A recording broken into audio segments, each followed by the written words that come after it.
नमस्कार, मैं अभिषेक शर्मा आप सभी का अपने YouTube channel heat treatment in industry में स्वागत करता हूँ। आज इस वीडियो में हम हीट ट्रीटमेंट की बेसिक नॉलेज गेन करेंगे, उसकी इंपॉर्टेंस को समझेंगे, हीट ट्रीटमेंट में वेरियस प्रोसेसेस इन्वॉल्व हैं उनके बारे में जानेंगे। तो साथियों बढ़ते हैं अपनी नेक्स्ट स्लाइड की ओर, जो कि है definition of the heat treatment. इसमें हमने बिल्कुल ही बेसिक डेफिनेशन ली है और उसकी भी बेहतर जानकारी के लिए मैंने उसे 3 पार्ट में डिवाइड कर दिया है, क्या, क्यों, कब, कैसे। तो आते हैं पहले पार्ट की ओर, हीट ट्रीटमेंट क्या है। Heat treatment is basically an operation involving controlled heating and controlled cooling of the metal. Controlled heating से क्या मतलब है हमारा कि कंट्रोल्ड एटमॉस्फेरिक कंडीशन में उसे किसी पर्टिकुलर टेम्परेचर तक आप हीट कर रहे हैं, वो टेम्परेचर कहलाता है ऑस्टेनाइजिंग टेम्परेचर। ऑस्टेनाइजिंग टेम्परेचर की जानकारी हम अपने आगे आने वाली वीडियोस में देंगे। सेकेंड पॉइंट आता है cooling of the material. Cooling को हीट ट्रीटमेंट की भाषा में कुंचिंग भी इसे भी रेफर करा जाता है। कुंचिंग के लिए आप डिफरेंट मीडियाज यूज़ कर सकते हैं।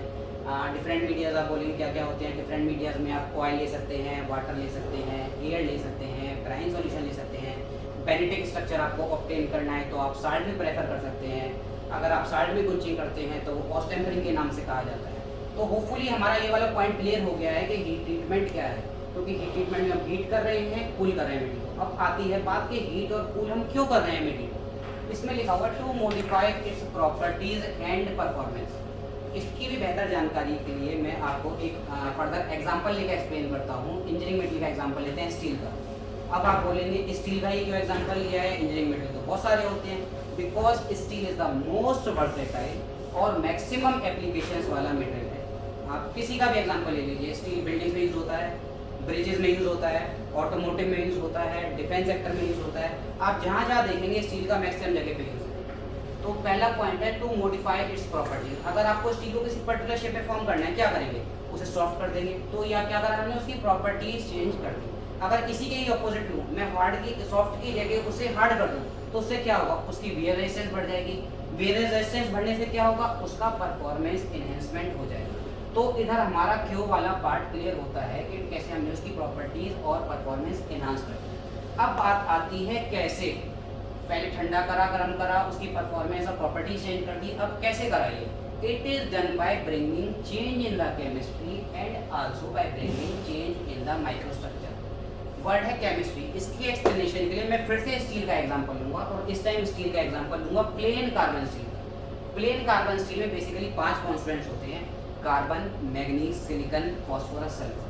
अगर आपको केमिस्ट्री दूसरे तरीके से ऐड करनी है तो आप अलॉय ऐड करके भी कर सकते हैं। अलॉय में आप डिफरेंट अलॉयज होते हैं, क्रोमियम ऐड कीजिए, मोली ऐड कीजिए, वेनेडियम ऐड कीजिए, टंगस्टन ऐड कीजिए, डिफरेंट अलॉयज जो आप अपनी रिक्वायरमेंट के हिसाब से ऐड कर सकते हैं। पर हीट ट्रीटमेंट की तरीके से आपको करना है तो आप केस हार्डनिंग प्रोसेस लगा सकते हैं, जिससे आप कार्बन कॉन्टेंट बढ़ा देंगे तो उससे उसका वियर रेजिस्टेंस बढ़ जाएगा। अगला पॉइंट आता है by bringing change in the microstructure. Microstructure basically आप कह सकते हैं change in the crystal structure से भी रेफर कर सकते हैं। अब ये चेंज इन माइक्रोस्ट्रक्चर होता कब है, हमने पहला पार्ट पढ़ा था कूलिंग ऑफ द मेटल। जब भी आप किसी पर्टिकुलर ब्राइन में, एयर में, वाटर में मेटल को कुंच करते हैं तो उसका माइक्रोस्ट्रक्चर और या फिर क्रिस्टल स्ट्रक्चर चेंज हो जाता है। तो अभी क्रिस्टल स्ट्रक्चर होता क्या है, बेसिकली एटम्स होते हैं जो हीट होने पे अपनी पोजीशन से डिस्प्लेस हो जाते हैं, वही होता है माइक्रोस्ट्रक्चर।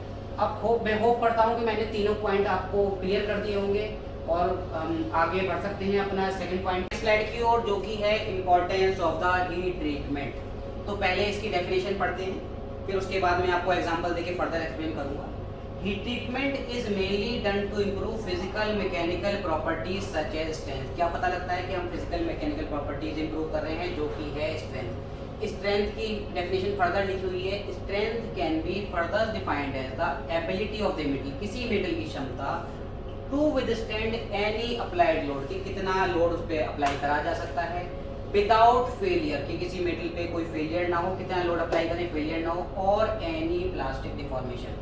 प्लास्टिक डिफॉर्मेशन रेफर करता है कोई परमानेंट चेंज आए बिना। तब ये तो हो गया कि इंपॉर्टेंस के लिए स्ट्रेंथ बढ़ाता है। अब बात आती है क्या हीट ट्रीटमेंट आज का ही चैप्टर है क्या, बिल्कुल नहीं। हजारों साल से हीट ट्रीटमेंट हो रहा है। हीट ट्रीटमेंट का इम्प्लीमेंटेशन हजारों साल से हो रहा है। मैं आपको एग्जांपल देके बताता हूँ।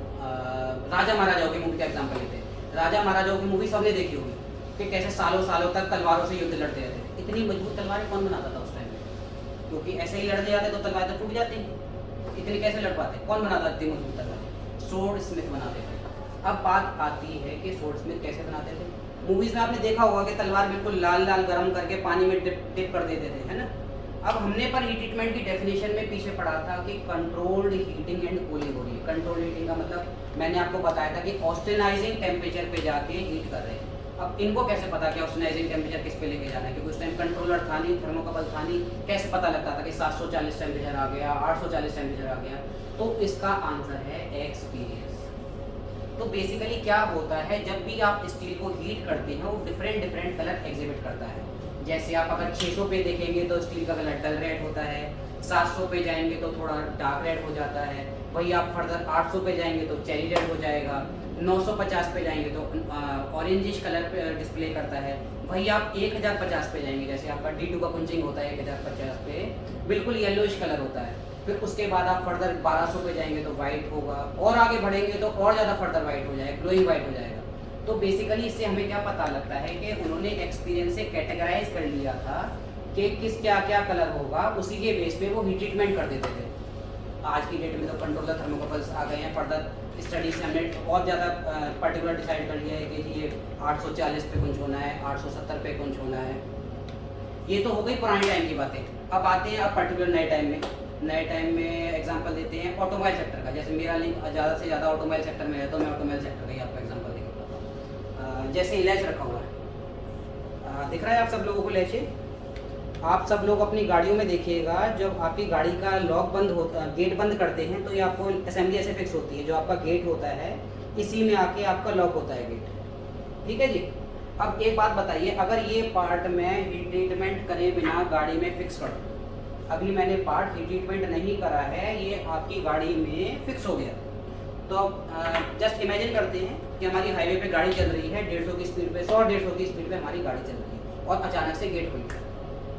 सेफ्टी कंसर्न क्रिएट हो जाएगा। और एग्जांपल ले सकते हैं, इस टाइप का ही पार्ट आपकी गाड़ी के बोनट में भी लगता है। बोनट जब लॉक होता है ना, तो इसी इस टाइप का स्ट्राइकर लगा होता है कि उसी में जाके लॉक होता है। अब चलती गाड़ी में 100 की स्पीड है, बोनट खुल जाए क्योंकि टूट जाएगा। ये हमने हीट ट्रीटमेंट कराए बिना पार्ट लगा दिया है सॉफ्ट कंडीशन में, तो उसकी लाइफ तो है नहीं।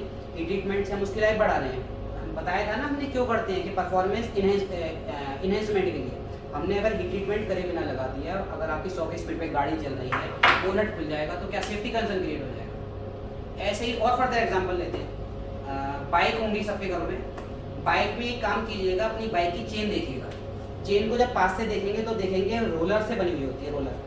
रोलर के साथ पत्तियाँ कनेक्टेड होती हैं। वो roller basically low carbon steels के होते हैं आपके, ऐसे ही 1018 ज़्यादातर यूज़ करते हैं, वो भी हार्ड करके लगते हैं। जो पत्तियाँ कनेक्टिंग होती हैं वो भी हार्ड करके लगती हैं। अब रेसिंग बाइक का आप देखते होंगे तो रेस का कंपटीशन होता है, 300, 350 की स्पीड में बाइक चलती है। अगर उसमें आप सॉफ्ट कंडीशन में बाइक में चेन लगा देंगे तो क्या होगा। तो बेसिकली क्या है, मतलब पुराने टाइम से भी हो रहा है, करंट टाइम में भी हो रहा है। हीट ट्रीटमेंट का इम्प्लीमेंटेशन बहुत ही ज़्यादा है। साथियों, इम्पोर्टेंस के बाद नेक्स्ट टॉपिक आता है हमारा द प्रोसेसेस इन्वॉल्व। ये हैं हीट ट्रीटमेंट के वेरियस प्रोसेसेस जो इन्वॉल्व हैं। पहला प्रोसेस आता है अनिलिंग, बेसिकली सॉफ्टनिंग होता है, बाद में जानेंगे इसके बारे में। Normalising, hardening, quenching, tempering, carbonising, carbonitriding. साथियों, इन सब टॉपिक्स का हम आगे एक एक करके वीडियोस बनाएंगे, पर अगर किसी पर्टिकुलर टॉपिक का वीडियो अगर आप पहले चाहते हैं तो काइंडली हमारे कमेंट सेक्शन में बताएंगे कौन सा वीडियो आप पहले चाहते हैं। आई बिलीव टॉपिक समझने में इस वीडियो ने आपकी हेल्प करी होगी। सो प्लीज़ हमारे चैनल को लाइक करें, सब्सक्राइब करें, बेल आइकन दबाएं, ताकि हम आपको रेगुलर इस वीडियोस की नोटिफिकेशन दे सकें और ऐसे ही अच्छे वीडियोस आगे भी पोस्ट कर सकें। Thank you.